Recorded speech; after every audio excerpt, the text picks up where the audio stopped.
Game.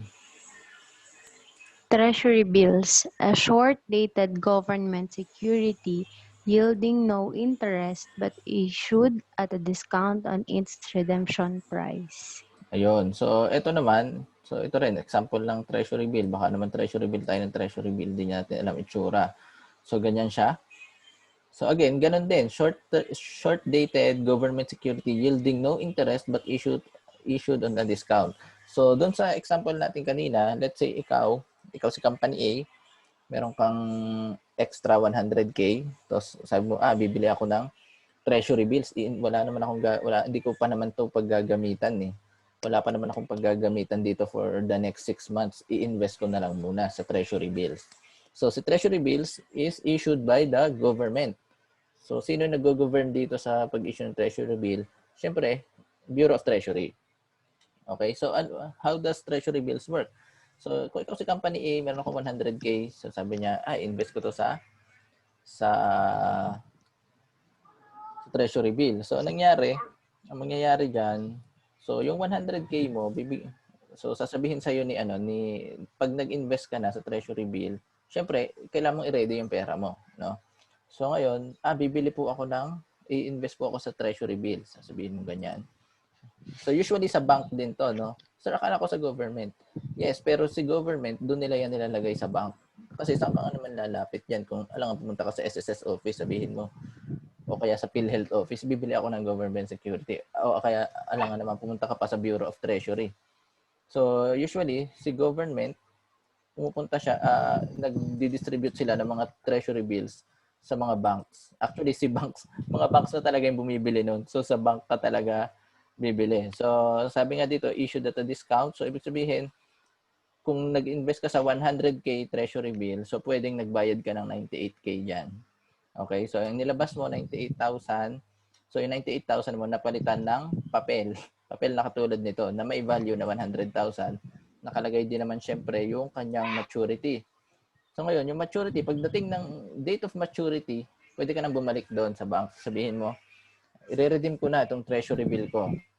So, ibig sabihin, ang mangyayari, yung 98,000 mo, ibabalik nila sa'yo ng 100K na buo. Kasi nga, lumipas na yung panahon. And doon talaga tumutubo yung mga ganito. Pero kung mapapansin nyo, maliit lang siya, di ba? Pero, kaysa wala, maganda na yon. Kaysa naman tinago mo lang sa alkansya yung 100K, dito, in just 6 months or 3 months or depende, so, kumita ng maliit yung 100K mo by investing it in treasury bills. So, ito, elements of the financial system. So, sino-sino ba? Ano-ano ba yung elements ng financial system? So, syempre, andyan yung lenders and borrowers. So, ito yung diniscuss natin kanina, lenders and borrowers. So, who are the players ng financial system? Syempre, yung mga nagpapautang, tsaka yung nangungutang. Kung wala yung mga yan, kung wala yung mga may sobrang pera versus dun sa mga kulang yung pera, wala yung financial system. So, sila yung players. So, how will the exchange occur? Through financial intermediaries. Kasama sa elements ng financial system, yung financial intermediaries such as bank. Ito naman. So, what a financial instrument? So, it answers the questions, what will be used? It could be cash or cash derivative financial instrument. O, kung cash, kung nag-loan ka, so edi cash yun yung instrument na ginamit. Pero kung in-invest mo siya into treasury bill, commercial paper, edi yun, financial cash equivalent or cash derivative financial instrument. So, financial markets, where it will be traded. Pwede siyang sa money market or sa capital market. Discuss mamaya. And then, regulatory environment, how it is controlled. So, syempre, kailangan din ng magko-control sa mga ganyan. So, here in the Philippines, sino mag-govern? Sino nag-govern ng ganyan? Ng financial system natin? It is Bangko Sentral ng Pilipinas. Okay, so kasama din sa ito regulatory environment, how it is controlled, and naulit lang how it is controlled ng Bangko Sentral. So, money creation, what is the value it creates, and price discovery, how much is created. So, it is when you say price discovery, ito daw yung process of determining or valuing the financial instruments in the market. So usually, through fair market value madalas ang niyan. Pero syempre hindi na natin sagot kung paano i-discuss or paano mag-compute ng mga ganyan kasi available sa market lagi yan. Ang sa atin yung yung fundamentals or yung basic nitong mga ganitong investments, no? So, financial markets. Sino gusto magbasa? Tawag na lang ako kay Krisa de Ocampo. Sir, ako na lang po. Sino? Ay, nawala. Sino nagsabi? Sige, Krisa. Andiyan ba si Krisa?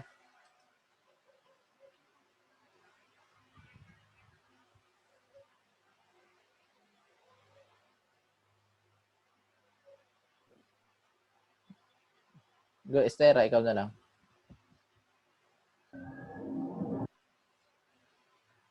Babasahin po.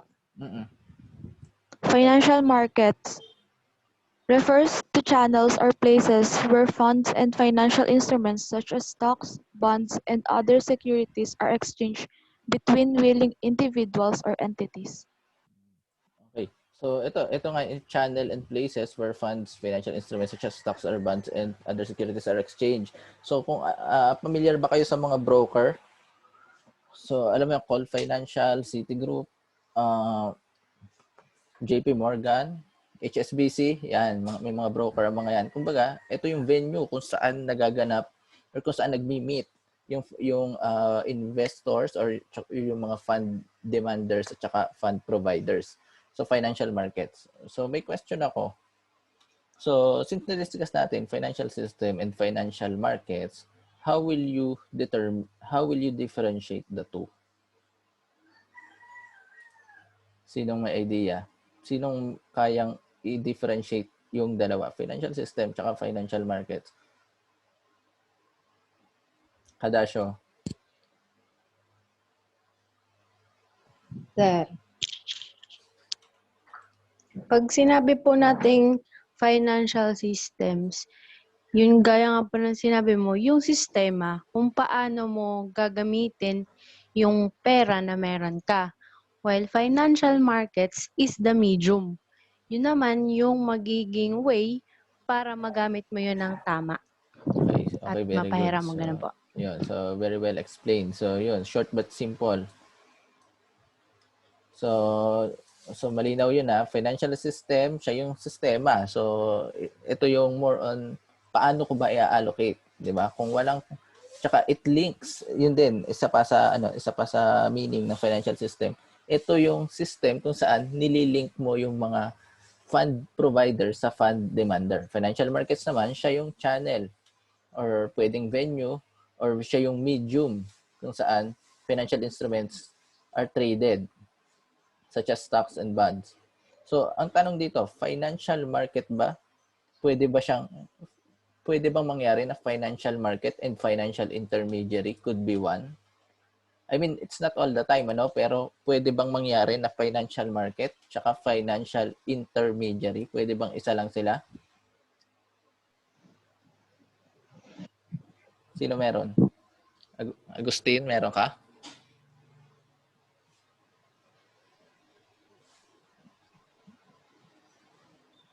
Idea, Agustin.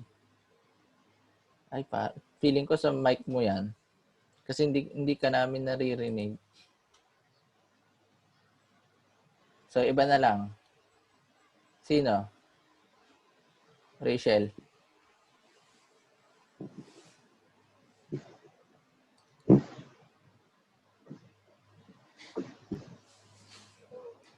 Opo, sir.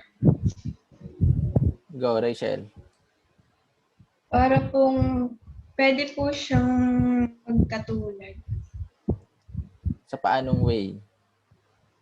Kasi po 'di ba yung bank po, financial bank po ano po, tawag dito. Medium din po siya ng hindi ko mag-explain. Go. Alam. Mark, gamutan. Pwede mo tulungan si Rachel o sabay kayo? Place din po siya ng Place. So, sabi ni Rachel, yung yung bank, pwede rin siya maging place. Ikaw, Mark. Yung banks po kasi parang channel po siya nasa ilalim po siya ng financial markets. Tapos nasa ilalim din po siya ng financial intermediary po ba yun? So ang tanong dito is, can there be times na iisa lang si financial intermediary at financial markets? Pwede ba mangyari yun? Isa lang siya. Yung financial... Pwede. Sa paanong paraan? Dito doon po sa di ba po yung financial intermediary, doon po sila parang doon po sa indirect na finance, doon po sila kumukuha parang dumadaan para makairam ng pera. Okay. So, siguro nalilito lang si Mark tsaka si Rachel i-explain siya ng maayos, pero ang bottom line, tama yung sinabi nila, no? Pero ang ano talaga, walang pero ha. So, tama yung sinabi nila na financial markets can also be a financial intermediary at the same time. Sa paanong paraan? Kasi nga, di ba, ang financial markets, it is the channel, di ba? It is the channel, or it is the place, it is the medium where funds and financial instruments such as stocks and bonds are exchanged between willing individuals and entities. So, ibig sabihin, pag the fact na dumiretso si fund demander, dumiretso siya sa bank, and then si fund provider dumiretso sa bank para mag-deposit, tapos si fund demander dumiretso sa bank para mag-loan.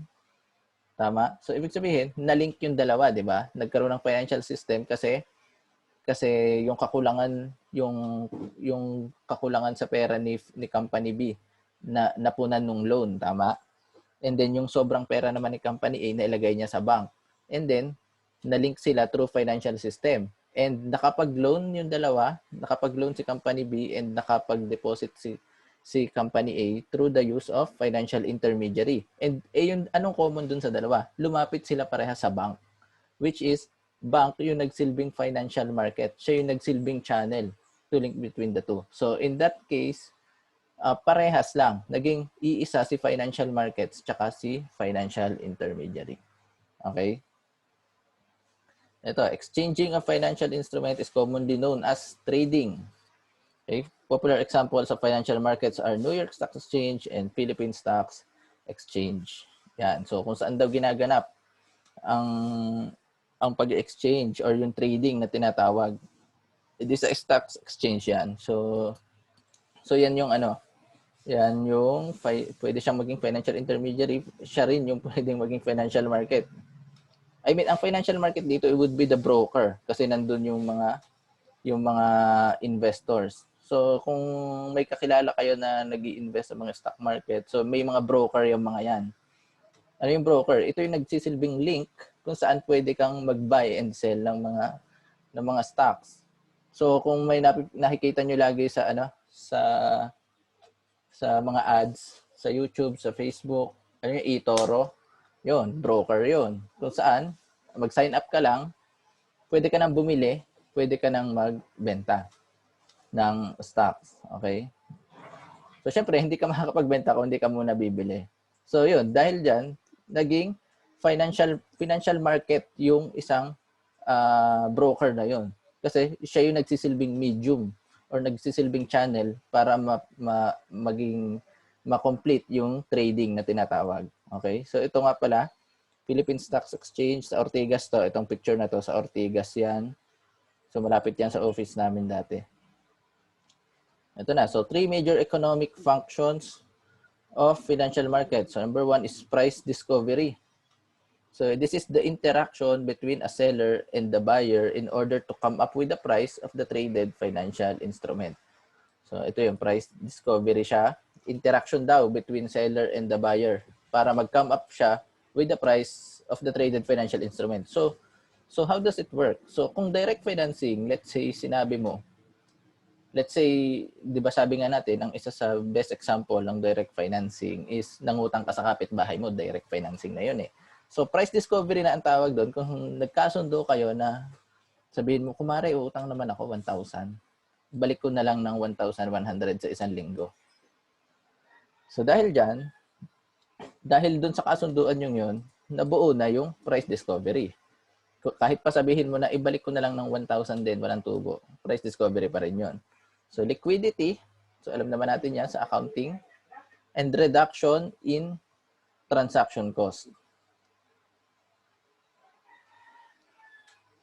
So itong reduction in transaction cost, mas ma-appreciate nyo siya kung pag nagtitrade na talaga kayo. Pero kung ganyan, kasi ang basic example nito is, let's say kung sa load, ito na yung pinakamadaling example niyan. Sa load, magpa-load ka, 'di ba? Nung mga panahong hindi pa uso yung paglo-load sa GCash, yung pupunta ka talaga sa e-loading station. 'Di ba pag nagpa-load ka ng 10 pesos, ang bayad mo 12. Tapos kung nagpa-load ka ng 30, ang bayad mo 32. Kung nagpa-load ka ng 50, ang bayad mo 52. Ibig sabihin, pag laki ng transaction mo, same transaction cost, tama, dos pa rin. So, yun yung tinatawag na reduction in transaction cost dito sa financial market. Yun yung simplest way kung paano siya i-explain. So, mas maganda kung nagtitrade ka ng malaki, edi ano lang din yung transaction cost, minimal. Kung maliit, lugi ka. So, types of financial markets. Okay, so ito, based on instrument traded, pwedeng pakibasa.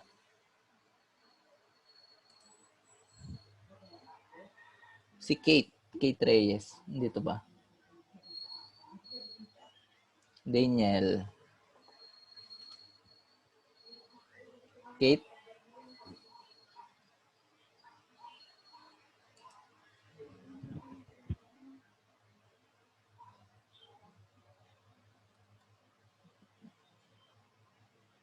Ay, wala siya. Ano? Ilaw, ikaw na lang, Ilaw.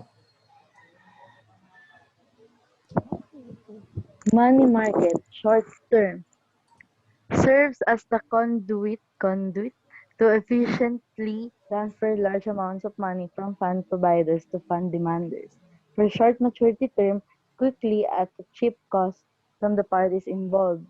Money market instruments offers investment opportunity that yields higher return than just mere holding of cash, which generates zero interest. Examples are treasury bills, commercial papers, certificates of deposits, repurchase agreements, and bank acceptance. Oh, businesswoman ka, kayang-kaya mo na to explain.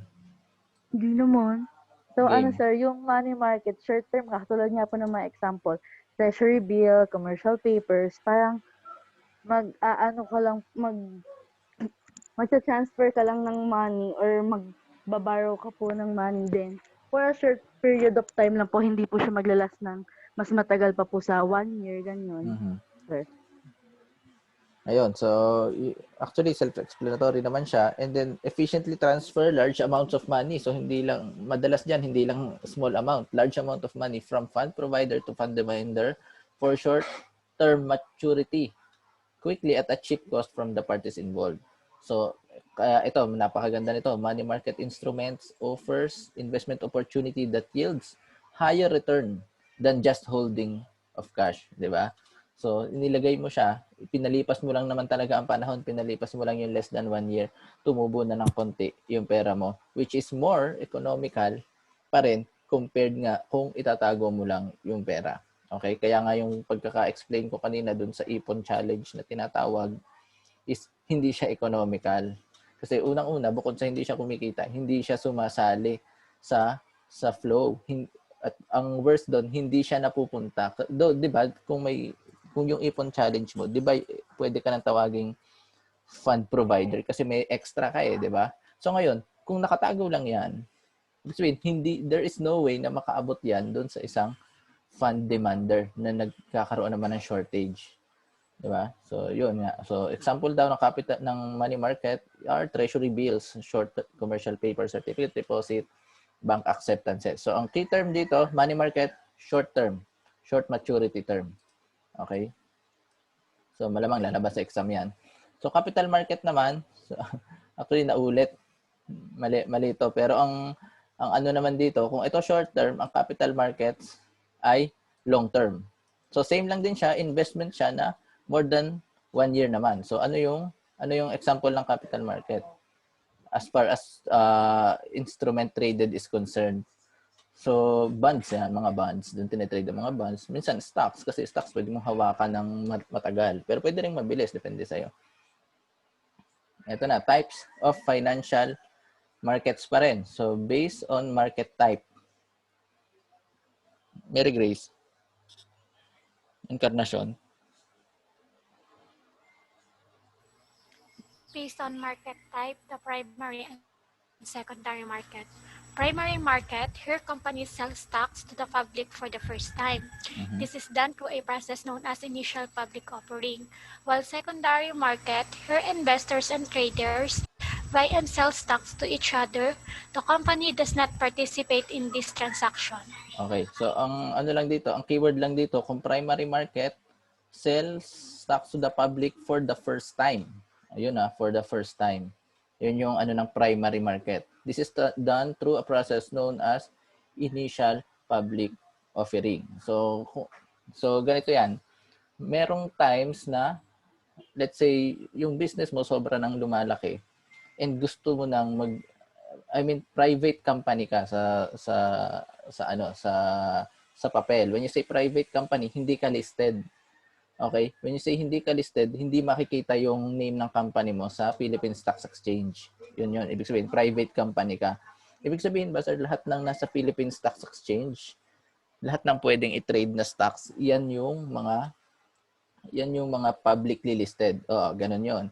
So ngayon, anong nangyayari? Let's say, si Company A, ang laki ng plano niya, kailangan kong mag-expand. And profitable naman yung business ko, pero kailangan kong mag-expand. Ibig sabihin, kailangan mo mag-expand, kailangan mo ng money. So, ang mangyayari dyan, kung kailangan mo ng money sa business mo, so, dalawa yung pwede mong gawin. Una, pwede kang mangutang. Or kung papasa ka sa SEC at mag-initial public offering, ay ibig sabihin, pwede ka ring mangutang through the means of your shareholders. Ibig sabihin, i-open mo sa public yung mga shares mo. I-open mo siya sa public and then bilang kapalit, yung mga potential investors mo, bibilhin nila yung shares mo through initial public offering. So since nabili mo na yung ano nangyari doon kay Company A? So nag-apply siya kay SEC, mag-IPO ako, initial public offering. So syempre i-evaluate muna yan ni SEC. Ngayon, pag sinabi ni SEC, pasok ka, pwede kang mag-initial public offering. So that is the way kung saan nag-issue siya ng maraming shares, yung mga shareholder naman, yung mga investors, bumili ng shares nila. So ibig sabihin, in just an instant, nagkaroon ng pera si company na magagamit niya sa pag-expand ng business niya. Kasi hindi na sila nangutang sa bank. Sa halip, nangutang sila sa mga individuals na nag-invest sa kanila. So initial public offering yung tawag doon. Okay, so siguro bigyan ko kayo ng example din kung paano yung ganyan. So try ko humanap dito. Meron ako eh. So pag ka kasi sa initial public offering, ganyan yan. Ganito yung itsura.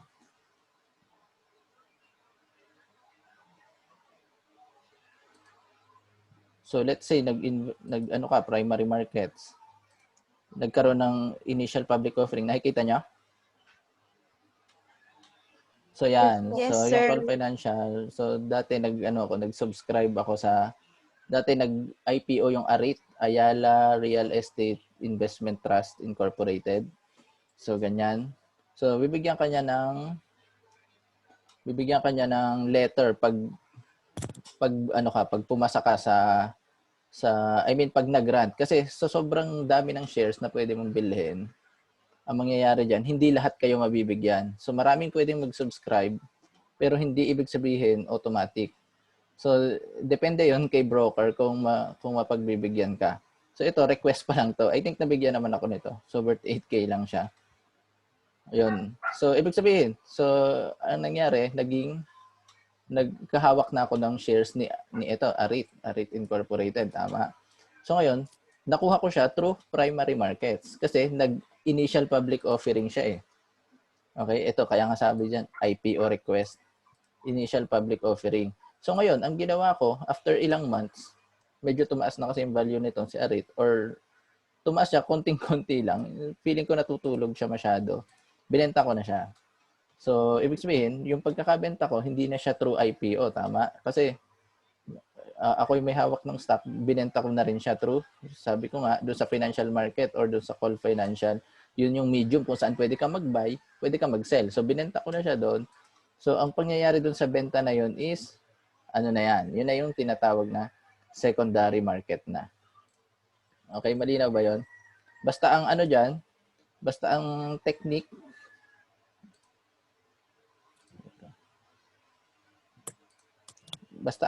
dyan is, kung IPO, initial public offering, primary market. So dito naman, secondary market, investors and traders buy and sell stocks to each other. Okay? So anong nangyari kasi dito sa primary, sa IPO, kumbaga bumili ka directly kay bumili ka doon sa public offering for the first time. Kasi nag-went public na nga yung company.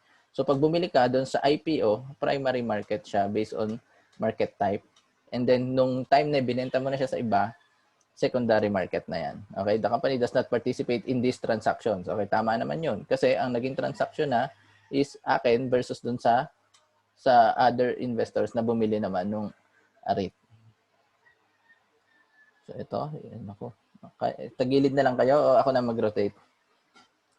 Ako na lang. Yan. So capital markets. Primary market, ito. Primary beneficiary is the issuing organization. Doon sa example natin kanina, nag-expand si business di ba? Nag-expand siya. Sabi niya, kailangan niya ng pera. So, nag-initial public offering siya. In effect, nakakuha siya ng pera sa mga investors. Tama? Yun yung nangyari sa primary market. And objective is to raise funds nga. And include securities such as initial public offering. So, secondary market naman, the primary beneficiary is the investor or shareholder. So, sino na naging, di ba when you say beneficiary, siya yung nakakatanggap di ba? So, dito sa primary market, nung nag-IPO siya, nagkapera si company. Pero nung secondary market na, nung binenta na nung shareholder, yung shares niya, wala nang paki si company, wala nang gain si company doon. Kasi ang beneficiary na is the investor. Malinaw naman yun, ano? So, kung may tanong, pwede kayong magtanong nga. So, objective is capital appreciation. Kagaya ng sinabi ko, feeling umangat na siya, tumaas na ng konti yung price niya, pero feeling ko masyado na siyang natutulog. So, nag-appreciate na yung price, so binenta ko na kahit paano, napakaliit na gain. And then includes the trading of securities already offered to the marketplace. Sino may tanong so far?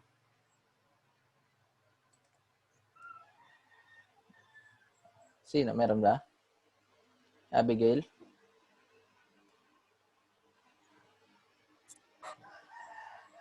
Wala po. Sino? May tanong ba? Patapos na tayo eh. Sir, saan makakahanap ng mga IPO? IPO. Saan ba? Kasi pag nagte-trade ka na talaga, lumalabas siya, nagiging banner siya. Sa broker mo. Let's say ako, broker ko, Call Financial, magkakaroon siya ng banner, parang i-click mo lang siya, then kung gusto mo, ano mo lang. Pero ngayong taon, I think maraming mag-IPO ngayong taon eh. Mga Ayala companies yung iba. Market. Ano? Market PSE Edge. I don't know kung nandun din yung mga IPOs, pero kung investor ka na, gusto mo makita, sino ba yung mga mag-declare ng dividend? Sino ba yung nag-release na ba ng financial statements? Yan, ganyan. So, yun. Tingin ka PSE Edge. So, may tanong pa, sino? Last 10 minutes. Si Ate May. Ate May. Ate May, may tanong ka? Pero wala.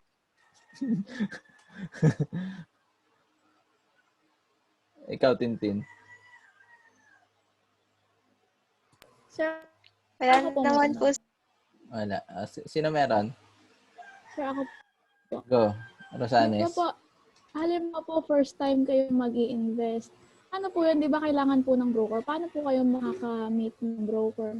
Good question. Kung broker, mag-search ka lang kung ano-ano ba yung broker. Dito sa Pinas, ang pinakasikat, COL Financial. So, pero marami pang iba. Kung gusto mo kung focus ka dito sa Philippines, syempre, andyan yung First Metro Securities, BDO Nomura. Ang kadalasan yan, kung gusto mo mag-invest sa ganyan, ano lang, pure online talaga yung ano niya. Pure online yung sign up, tapos online banking yung deposit para magkaroon ka ng fund doon sa loob ng investment mo. Kasi syempre, 'di ba, kailangan mo ng pera para makabili ka. And then yung shares mo kung gusto mong kung gusto mong mabenta, babalik na yung pera sa iyo. So 'yun. So COL Financial, so punta ka lang sa mga website na mga 'yon, AAA Securities, MyTrade, marami siya, BDO Nomura, First Metro Securities. Basta ano siya, pure online. So basically mag-upload ka ng mga IDs. Tapos dati kasi nung mga bandang 2015, manual. So since sabi ko nga malapit yung office namin doon sa PSE, Philippine Stocks Exchange. May office yung COL Financial doon sa PSE. So, libre dati yung seminar. So, makaka-attend ka ng seminar about mutual fund, ganyan. Tapos yun, pwede ka lang mag-sign up. So, dati mag-fill up ka ng form, tapos magsasubmit ka ng mga picture. Ngayon, since na tayo, mas modernized na, mas technology advanced na, na ngayon, more on signing up online, tapos upload ng documents, pictures, tapos minsan may upload ka ng picture na hawak mo yung ID. Yung para ka lang nag-create ng account sa GCash, gano'n. Sino pa?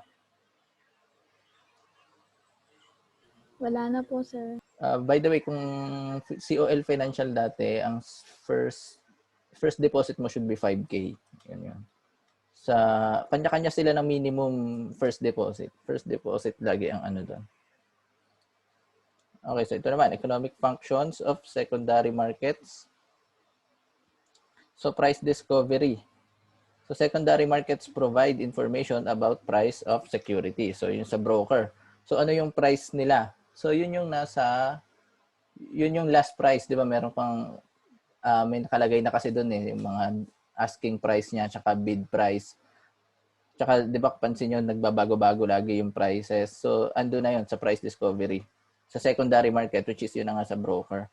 So usually sa walang price discovery doon sa primary markets kasi pag nag-IPO yung mga yan, fixed price yan. Okay? Fixed price. Pero pag sa secondary markets, pwedeng mas mababa na, pwedeng mas mataas, depende sa galaw ng market. So liquidity and reduction in borrowing cost, parties who want to buy and sell are equally matched. So support to the primary market.